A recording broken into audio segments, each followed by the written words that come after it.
ইসলাম প্রিয় মুসলমান ভাইরা, মনে রাখতে হবে ইসলাম এবং মুসলমানের জন্য আমাদের ব্যক্তির চাইতে দল বড় হতে পারে, দলের চাইতে দেশ বড় হইতে পারে, কিন্তু দেশের চাইতে আমার ধর্ম ইসলাম বড়। ঠিক কিনা বলেন? মেরে মুহতারাম ভাইও, 2024-এর পরে আমাদের বাংলাদেশের 99% হিন্দু, খ্রিস্টান, মুসলিম সকলের একটা মনের প্রেরণা, মনের দাবি, বহু তো দেখেছি, এবার পার্লামেন্টে আমরা ইসলামকে দেখতে চাই। ঠিক কিনা বলেন? এজন্য তাদের একটা আশা, সকল ইসলামিক দলগুলো, মুসলমান আলেম ওলামারা এক হয়ে যায়। ঠিক কিনা বলেন? মেরে মোহতারাম ভাইও, আমাদের পরিচয় হলো আমরা মুসলমান। আমরা কোন দল করি সেটা আমার পরিচয় না। কেউ জামাত ইসলামী করতে পারে, এটা তার পরিচয় না। কেউ খেলাফত মজলিস করতে পারে, এটা তার পরিচয় না। কেউ চরমোনাই করতে পারে, এটা তার পরিচয় না। কেউ বিএনপি করতে পারে, যুব জমিয়ত করতে পারে, যত দল এদেশে আছে সবাই, ওটা তাদের পরিচয় না। পরিচয় আমার একটা, আমার আল্লাহ হলো আমার রব, কোরআন হলো আমার জীবন বিধান, ইসলাম হলো আমার ধর্ম, নবী মুহাম্মদ হলো আমার নবী। ঠিক কিনা বলে? এটা আমার পরিচয়। মেরে মুহতারাম ভাইও, যে ব্যক্তির কারণে ইসলামকে আল্লাহর জমিনে ইসলামকে মনোনীত ধর্ম, ইসলামকে রাষ্ট্র ক্ষমতায় দেখার জন্য বাধা হয়ে দাঁড়ায়, ওই ব্যক্তিকে আমরা 3 তালাক দিব। যেই সমাজ আল্লাহর জমিনে ইসলামকে প্রতিষ্ঠিত করার ক্ষেত্রে বাধা হয়ে দাঁড়াবে, ওই সমাজকে আমরা 3 তালাক দিব। যেই রাষ্ট্রে ইসলামকে, আল্লাহর আইনকে সংসদে, পার্লামেন্টে স্থায়িত্ব করার জন্য, কোরআনে বিধান চালু করার জন্য যেই দেশ বাধা হয়ে দাঁড়াবে, ওই দেশকেও আমরা তালাক দিব। ঠিক কিনা বলেন? ইসলাম এমনি এমনি দুনিয়াতে আসে নাই, অনেক কষ্ট মুজাহেদা করার পরে ইসলাম দুনিয়াতে আল্লাহ তাআলা জিন্দা করেছেন। তাইফের ময়দানে মুসলমানের রক্ত গেছে, উহুদের ময়দানে মুসলমানরা শাহাদত বরণ করেছেন। উহুদ হয়েছে, বদর হয়েছে, খন্দক হয়েছে, যুদ্ধের পর যুদ্ধ, জিহাদের পর জিহাদ, রক্তের বিনিময়ে কাবা বিজয় হয়েছে, মদিনা বিজয় হয়েছে। গোটা পৃথিবীতে ইসলামের সুশীতল ছায়া আল্লাহ তাআলা পৌঁছে দিয়েছেন মুসলমানের রক্তের মাধ্যমে। কিসের মাধ্যমে? রক্তের মাধ্যমে। যে জমিনে মুসলমানের রক্ত পড়ে, ওই জমিনকে আল্লাহ ইসলামের জন্য কবুল করে নেন। মক্কা মদিনায় ইসলামকে জিন্দা করার জন্যে, বিজয় দান করার জন্যে আল্লাহ তাআলা আমাদের নবীর রক্ত নিয়েছেন। সাহাবে কেরামের রক্ত মক্কা এবং মদিনায় পড়েছে, যার বদলতে আল্লাহ তাআলা এমন এক বিজয় দান করেছেন, যেই বিজয়ের মাধ্যমে ইসলামের আওয়াজ, ইসলামের কথা, ইসলামের বাণী সারা গোটা পৃথিবী জুড়ে, যাদের বদলতে আল্লাহ তাআলা পৌঁছে দিয়েছেন। সুবহানাল্লাহ বলেন। তবে যুগে যুগে মুসলমানদের অধঃপতন হয়েছে কয়েকটা কারণে। আল্লাহ নবী সাল্লাল্লাহু আলাইহি ওয়াসাল্লাম যখন ইসলামের বিজয় আনলেন, তখন থেকে স্বর্ণালী যুগের এক সৃষ্টি পৃথিবীতে হলো। এমন মানুষ তৈরি হলো, যে মানুষরা আল্লাহর জমিনে, তাদের মতো মানুষ কিয়ামতের আগ পর্যন্ত আর আসবে না। সেই মুসলমান, যেই মুসলমানরা পৃথিবীর বুকে সম্মানের সাথে উচ্চ মাথা উঁচু করে দুনিয়াতে বেঁচে ছিল, আজকে সেই মুসলমান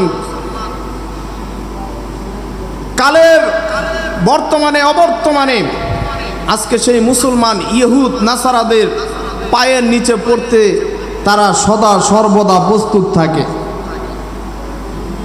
মুসলমানরা তাদের মাথা যেখানে উঁচু ছিল সেখান থেকে মাথা নিচু হয়ে গেছে কয়েকটা কারণে। এক, মুসলমানদের ক্ষমতার লোভ ঢুকে গেছে, মুসলমানদের ভিতরে নারী লিপ্সা ঢুকিয়ে গেছিল। মদ্যপানের মতো শাসকরা মুসলিমরা এই পথগুলা বেছে নিয়েছিল। তার মধ্যে আরেকটা সবচাইতে বেশি ইসলাম এবং মুসলমানের যেই ক্ষতিটা করেছে, মুসলমানের লেবাস, মাথায় পাগড়ি, মুখে দাড়ি, পরনে সুন্নতি লেবাস পরে ইসলাম এবং মুসলমানের ভিতরে ঢুকে মুনাফিকির মাধ্যমে এক মুসলমান আরেক মুসলমানের সাথে লাগাইয়া দিছে, দ্বন্দ্ব লাগাইয়া দিছে। এই দ্বন্দ্ব বিভেদ তৈরির মাধ্যমে ইহুদ নাসারারা দেখতে পারল তাদের সাথে যুদ্ধ করে পারা যাবে না, কারণ মুসলমানের ঈমান এত মজবুত যে তাদের ঈমান থেকে এক চুল পরিমাণ তাদেরকে নড়ানো সম্ভব নয়। এ কারণে কি করতে হবে? মুসলমান মুসলমানের মারামারি লাগাইয়া দাও, এক মুসলমান আরেক মুসলমানকে যেন দেখতে না পারে সেই ব্যবস্থা করো, কৌশল খাটাও।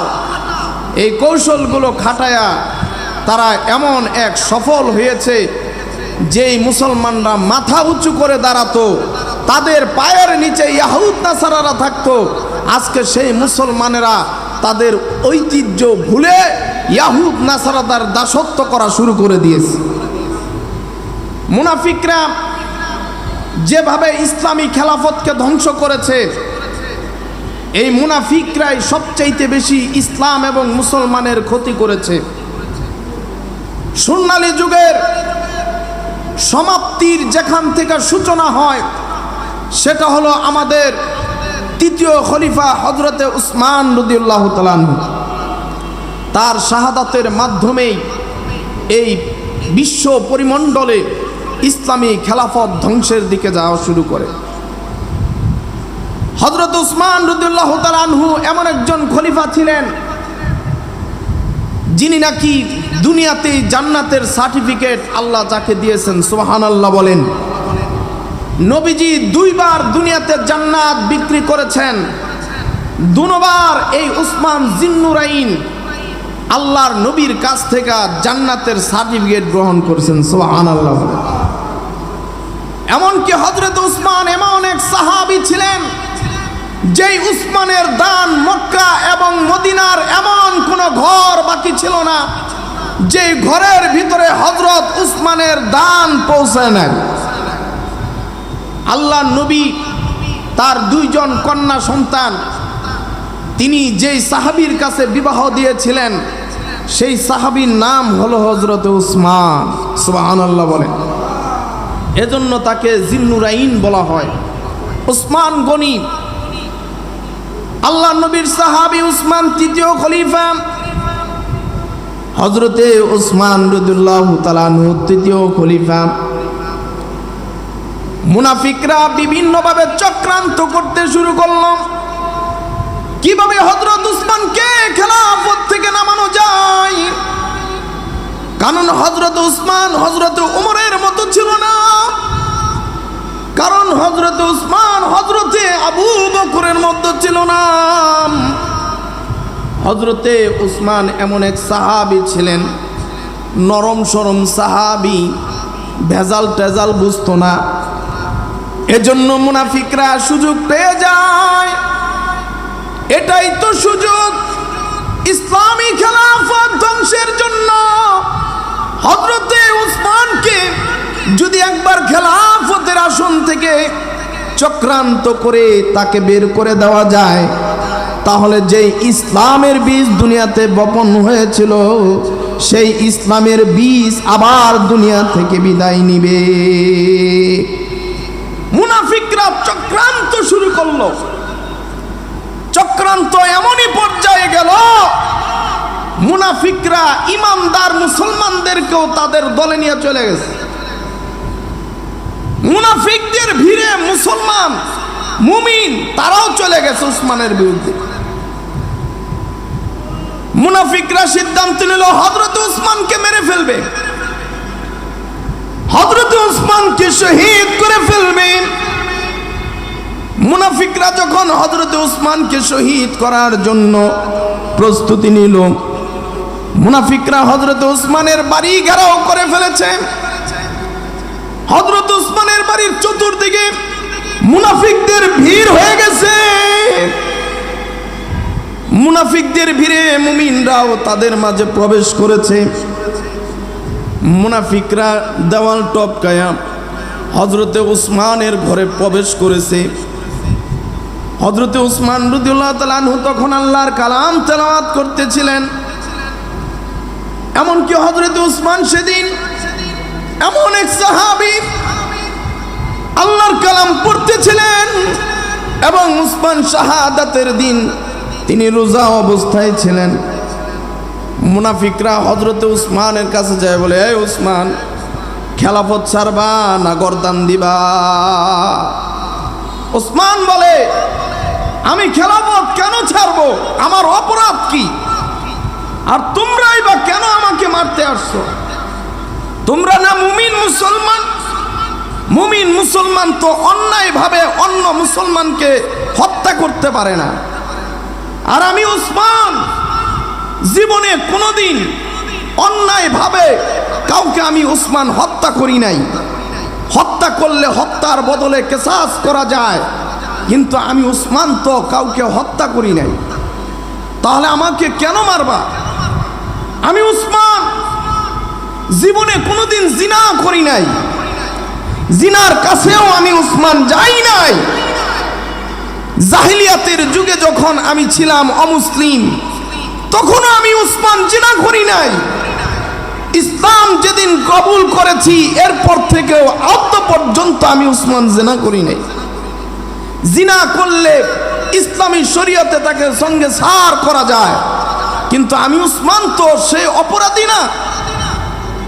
আমি উসমান কোনোদিন শরাব পান করি নাই। আর আমি উসমান ইসলাম থেকে খারিজ হই নাই, ধর্ম ত্যাগ করি নাই, মুরতাদ হই নাই। তাহলে আমি উসমানকে তো হত্যা করা যায় না, তোমরা আমাকে কেন হত্যা করতে আসছো? এই ভাষণ দিয়া হযরত উসমান আল্লাহর কালাম তেলাওয়াত জোরে জোরে তেলাওয়াত করতে শুরু করছে। সুবহানাল্লাহ বলে। হযরত উসমান যখন আল্লাহর কালামগুলো তেলাওয়াত করতেছিল জোরে জোরে, মুনাফিকদের ভিড়ে যখন মুমিন মুসলমানগুলো ছিল, মুমিন মুসলমানগুলা আল্লাহর কালামের তেলাওয়াত যখন শুনতেছিল, মুমিন মুসলমানের ঈমান তখন বাড়তেছিল। আল্লাহু আকবার বলেন। মুমিন মুসলমানের ঈমান তখন বৃদ্ধি পাইতেছিল, কারণ মুসলমানের সামনে যখন আল্লাহর কালাম তেলাওয়াত করা হয় মুমিনের ঈমান বাড়ে। সাগরে যেমন জোয়ার ভাটা আসে, মুমিনেরও ঈমানে তেমন জোয়ার আর ভাটা আসে। নদীতে যেমন জোয়ার আর ভাটা আসে, জোয়ার আসলে যেমন পানি উপরে চলে আসে, আবার ভাটা পড়লে যেমন পানি দূরে চলে যায়। সাগর সৈকতে গেলে দেখতে পারবেন জোয়ার যখন আসে দেখবেন মাইলকে মাইল দূর থেকে পানি একেবারে টানে চলে আসে। আবার যখন ভাটা পড়ে যায় অনেক দূর পানি সেই সাগরের পানি চলে যায়। নদীতে যেমন জোয়ার ভাটা আসে, সাগরে যেমন জোয়ার ভাটা আসে, ইসলাম এবং মুসলমানের মুমিন যারা তাদের ঈমানের ভিতরেও কখনো কখনো জোয়ার এবং ভাটা আসে। যখন আল্লাহর কালাম মুমিন শুনে তখন তার ঈমান বাড়তে থাকে। আবার যখন সে শয়তানের প্ররোচনায় পড়ে ঈমান কমে। আবার যখন মুমিনের কানে আল্লাহর কালামের আওয়াজ আসে, ইসলামের আওয়াজ আসে, তখন মুমিনের ঈমান বাড়তে থাকে। মুমিনের ঈমান তখন আল্লাহ বাড়ায়া দেয়। আল্লাহ বলেন, وَإِذَا تُلِيَتْ عَلَيْهِمْ آيَاتُهُ زَادَتْهُمْ وَإِذَا تُلِيَتْ عَلَيْهِمْ আয়াতুহু যাদাতুহুম ঈমানা। মুমিনের সামনে যখন আল্লাহর কালাম তেলাওয়াত করা হয় তখন মুমিনের ঈমান বাড়ায় দেয় কে? জবান খুলে বলেন, ঈমান বাড়ায় দেয় কে? হযরত উসমান যখন কোরআন তেলাওয়াত করতেছিল, মুনাফিকদের ভিড়ে যেই মুমিনরা ছিল তাদের ঈমান বাড়ায় দিছে আল্লাহ।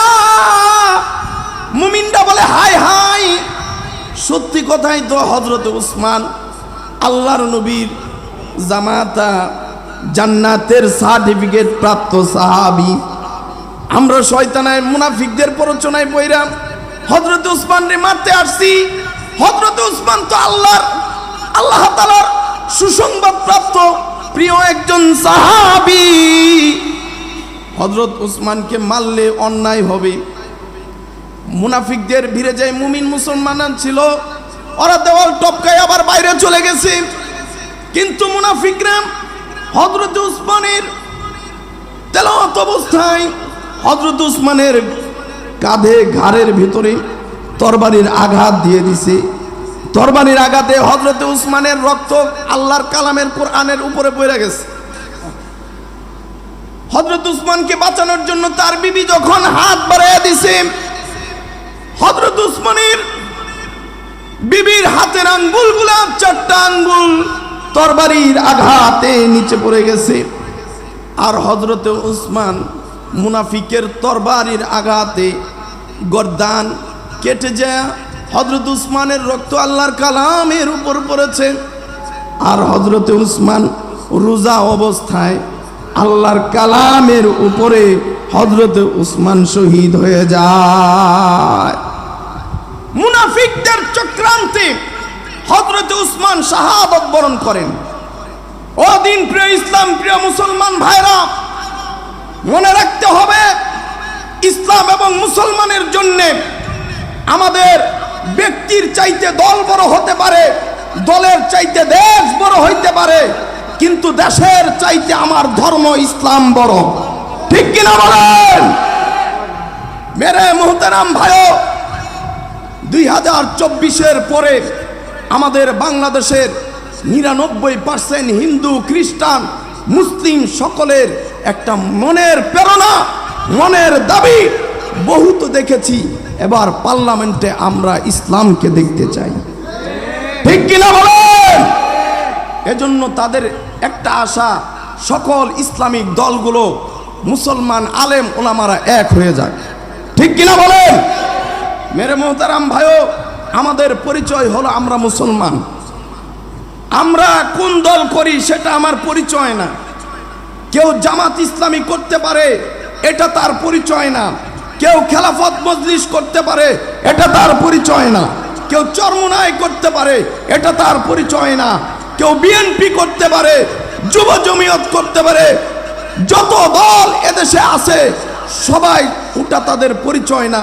পরিচয় আমার একটা, আমার আল্লাহ হলো আমার রব, কোরআন হলো আমার জীবন বিধান, ইসলাম হলো আমার ধর্ম, নবী মুহাম্মদ হলো আমার নবী। ঠিক কিনা বলে? এটা আমার পরিচয়। মেরে মুহতারাম ভাইও, যে ব্যক্তির কারণে ইসলামকে আল্লাহর জমিনে ইসলামকে মনোনীত ধর্ম ইসলামকে রাষ্ট্র ক্ষমতায় দেখার জন্য বাধা হয়ে দাঁড়ায়, ওই ব্যক্তিকে আমরা 3 তালাক দিব। যেই সমাজ আল্লাহর জমিনে ইসলামকে প্রতিষ্ঠিত করার ক্ষেত্রে বাধা হয়ে দাঁড়াবে, ওই সমাজকে আমরা 3 তালাক দিব। যেই রাষ্ট্রে ইসলামকে, আল্লাহর আইনকে সংসদে, পার্লামেন্টে স্থায়িত্ব করার জন্য, কোরআনে বিধান চালু করার জন্য যেই দেশ বাধা হয়ে দাঁড়াবে, ওই দেশকেও আমরা তালাক দিব। ঠিক কিনা বলেন?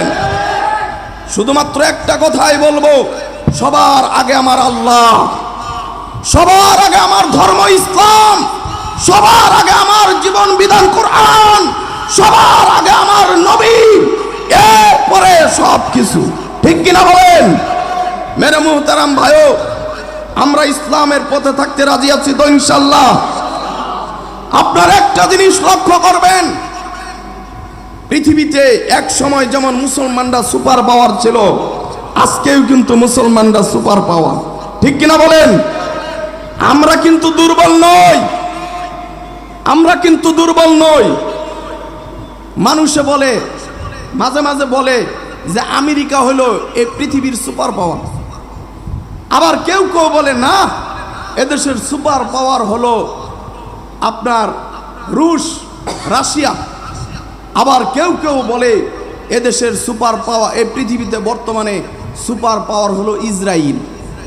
আমি বলি না, সারা পৃথিবীর আমেরিকা, রাশিয়া, ইসরায়েল, ন্যাটো, পৃথিবীর সমস্ত বিধর্মী রাষ্ট্র মিলে যেই আফগানিস্তানের সরল মনা মুসলমানের বিরুদ্ধে যুদ্ধ করেছে, বছরের পর বছর নারীদেরকে ধর্ষণ করেছে, শিশুদেরকে হত্যা করেছে, মুসলমানদেরকে নির্বিচারে গুলি করে বোমা ফেলে হত্যা করেছে, তারা কোনোদিন সুপার পাওয়ার হতে পারে না।